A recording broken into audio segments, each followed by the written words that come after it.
సంస్థలు దాదాపుగా ఒక డజను సంస్థలు ఆ పార్టీ ఆధ్వర్యంలో బిహెచ్ఎల్, హెచ్ఎండి ఇలాంటివి మనం చూస్తున్నాం. అదేవిధంగా కంప్యూటర్ టెక్నాలజీ కూడా కాంగ్రెస్ పార్టీ హయాంలోనే మనం ఎక్కువ డెవలప్మెంట్ని చూసాం.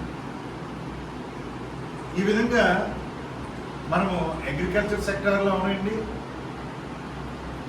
ఇండస్ట్రీ సెక్టార్లో అవనండి, లేటెస్ట్ టెక్నాలజీ ఏదైనప్పటికీ కూడా కాంగ్రెస్ పార్టీ హయాంలో కొంత డెవలప్మెంట్ మనం చూసాం.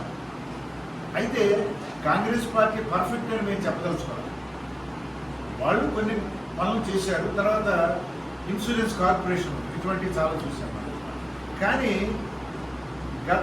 ఇంతకుముందు మనం వాజ్పేయి గారి ప్రభుత్వాన్ని చూసాం.